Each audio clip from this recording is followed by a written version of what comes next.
What started as a regular talk show appearance turned into one of the most dramatic moments in television history. In just over half a minute, a simple conversation exploded into chaos, ending with a guest being kicked off the set while millions watched at home. Ricky Gervais arrived at the studio that evening expecting a standard interview. He had done hundreds of these before.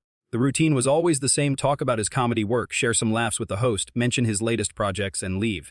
Nothing complicated. But this night would be completely different. Piers Morgan sat in the host chair with his usual confident smile. It was the kind of expression that suggested he already knew how the conversation would go. He had a reputation for interrupting guests and dominating conversations.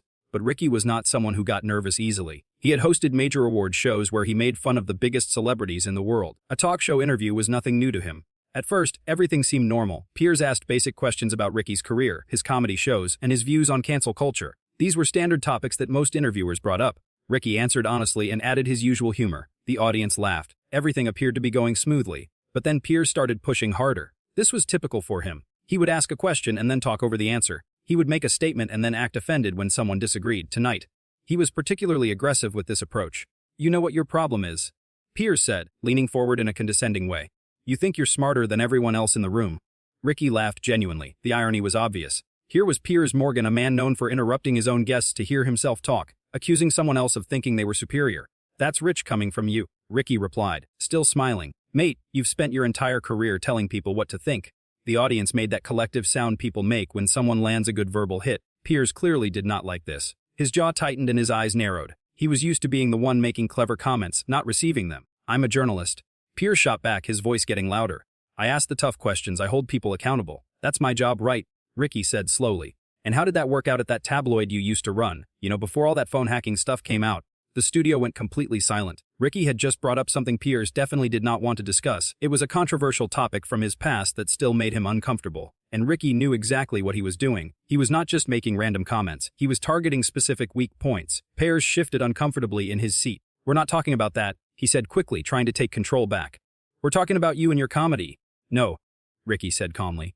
"You brought up credibility. You brought up holding people accountable. So let's talk about it. Let's talk about the journalists who hacked phones and invaded people's privacy. Let's talk about that. That has nothing to do with this interview." Piers said, his voice getting noticeably louder. He was clearly flustered. The confident host who always had a comeback was now scrambling for words. "It has everything to do with this interview," Ricky replied. "You're sitting here acting like you're some moral authority, but your own past is questionable at best. You want to judge everyone else, but you can't handle being judged yourself." The audience was completely silent now. This had moved from playful banter to something much more serious and real. Piers was gripping the armrest of his chair. His face was turning red. You could see he was getting extremely angry. "You don't know what you're talking about," Piers said through gritted teeth. "I know exactly what I'm talking about," Ricky said. "And so does everyone watching. That's what bothers you. Not that I'm saying it, but that everyone knows it's true." Piers suddenly stood up. The movement was so abrupt it startled everyone in the studio. He pointed at Ricky with a shaking finger. "I will not sit here and be disrespected on my own show," he said, his voice booming now. "Not by you or anyone else." Ricky stayed seated, completely calm and unfazed. He looked up at Piers with an expression that almost seemed sympathetic. "Mate," he said softly, "I haven't disrespected you. I've just refused to pretend that you're something you're not. There's a difference." That was the exact moment when Piers Morgan completely lost control. He turned to someone off camera and made a sharp, angry gesture. Within seconds, two producers rushed onto the set. They looked confused, glancing between Piers and Ricky, unsure what was happening. "Get him out of here," Piers said, his voice shaking with rage. "Get him off my set now." The producers hesitated. You could see the uncertainty on their faces. This was live television. Millions of people were watching. Throwing a guest off the show in the middle of an interview was something that almost never happened. But Piers was not backing down.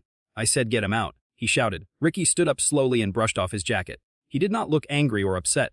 If anything, he looked amused, as if this was exactly what he expected to happen, as if Piers had just proven every point he had been making. "Well," Ricky said, looking directly at the camera, "I guess we know who the real snowflake is, don't we?" The audience erupted. Some people were laughing. Others were gasping. A few were even clapping. It was complete chaos. Piers was standing in the middle of it all, red-faced and furious, watching as his show fell apart around him. "Out," he screamed again, pointing toward the exit. Ricky started walking toward the side of the stage, but he took his time. He strolled casually, as if he was just taking a walk in the park. The producers walked beside him, not quite sure if they should be escorting him or just following along. The whole scene looked ridiculous. As Ricky reached the edge of the stage, he turned back one last time.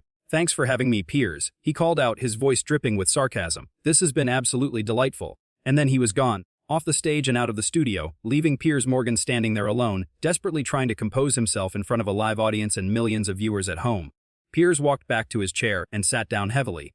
He ran a hand through his hair, took a deep breath, and looked into the camera. You could see him trying to gather his thoughts, trying to figure out what to say next, trying to salvage something from what had just happened. Well, he finally said, his voice still shaky. That was unfortunate. Ricky Gervais, ladies and gentlemen, a man who clearly cannot handle a real conversation. But nobody was buying it. The audience was not convinced. The viewers at home were not convinced. Because everyone had just watched the same thing unfold. Everyone had seen who lost control, who started shouting, who threw someone off their show because they could not handle being challenged. Piers tried to move on. He introduced the next segment, talking about some celebrity gossip story that nobody cared about. But the energy was gone. The show was dead. He was just going through the motions now, counting down the minutes until he could get off the air. Let's go back to the beginning of this interview, because the warning signs were there from the start. When Ricky first walked out, Piers greeted him with what seemed like warmth. There were handshakes and smiles and the usual pleasantries. But there was something off about it, something forced. Like Piers was already on edge before the conversation even started. Maybe he knew Ricky would not be an easy interview. Maybe he had heard stories from other hosts. Or maybe he just did not like that Ricky was funnier than him, sharper than him, and more respected than him. Whatever the reason, Piers came into this interview with something to prove. And that is always dangerous, because when you have something to prove, you stop listening. You stop having a real conversation. You just wait for your chance to dominate. The first few questions were safe and easy. Ricky answered them smoothly, adding jokes that made the audience laugh. Piers laughed too, but it was that fake host laugh, the one that is more about filling time than genuine amusement. So tell me, Piers said, settling back in his chair. Do you ever worry that your comedy goes too far? That maybe you cross lines that shouldn't be crossed? It was a loaded question designed to put Ricky on the defensive, to make him explain himself and justify his art to someone who had already decided it was offensive. Ricky recognized it immediately. No, he said simply. I don't worry about that at all. Piers raised his eyebrows, clearly expecting more, but Ricky just sat there, comfortable in the silence. That's it. Piers finally said, just no. What else do you want me to say? Ricky asked. You asked if I worry about it. I don't. I think about it, sure. I'm thoughtful about my comedy. But worry, no. Because I know where my line is. I know what I'm trying to say. And if other people don't get it, that's their problem, not mine. But don't you have a responsibility? Piers pressed. As someone with a platform, as someone with influence, a responsibility to whom? Ricky shot back. To you? To people who are never going to find me funny anyway. My responsibility is to be honest, to say what I actually think, not to make everyone comfortable. So you don't care if you offend people?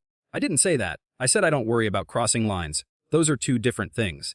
Of course I care about people's feelings, but I also refuse to let the most sensitive person in the room decide what everyone else is allowed to laugh at. Piers leaned forward, sensing an opening. But who decides what's okay to joke about? Who gets to make that call? The person telling the joke? Ricky said without hesitation. That's how comedy works. That's how free speech works. You say something, people react, and then we all move on with our lives. Nobody dies. Nobody goes to prison. We just continue existing. But some things shouldn't be joked about, Piers insisted. Some topics are too serious, too painful, too important. According to whom? Ricky asked. According to you? See, that's the problem with your whole argument. You want to be the arbiter of what's acceptable. You want to decide where the line is. But you don't get to do that. Nobody does. That's not how this works. The audience started clapping. Not everyone, but enough that it was noticeable. Enough that Piers definitely heard it. And that bothered him. You could see the slight twitch in his jaw, the way he glanced toward the crowd with barely concealed annoyance. Piers could have laughed it off at this point. He could have admitted he was being a bit hypocritical and moved on. He could have salvaged the interview and his dignity.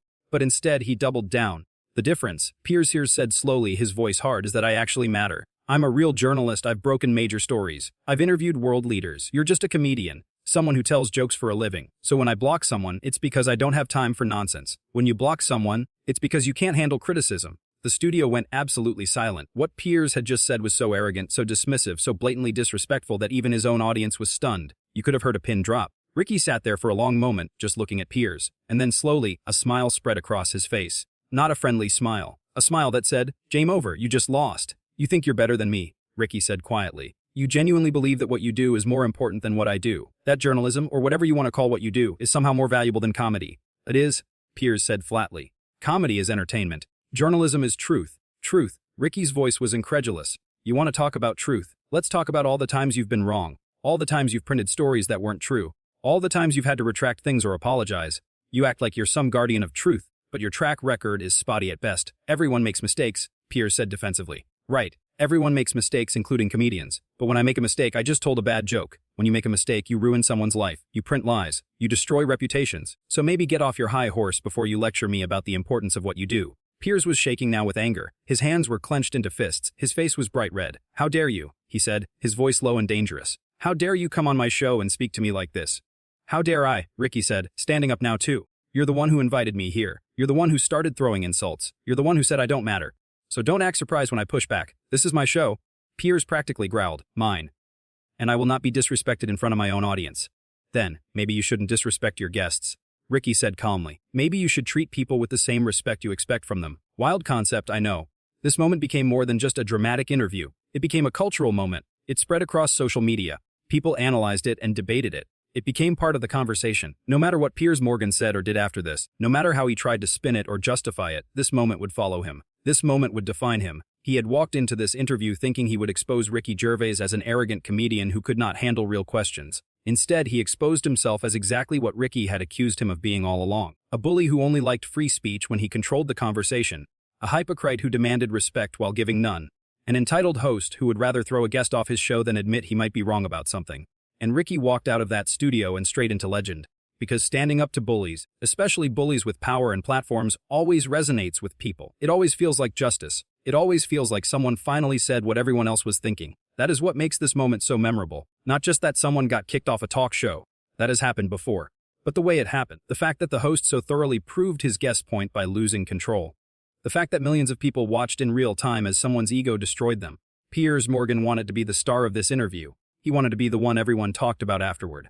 And he got his wish, just not in the way he hoped.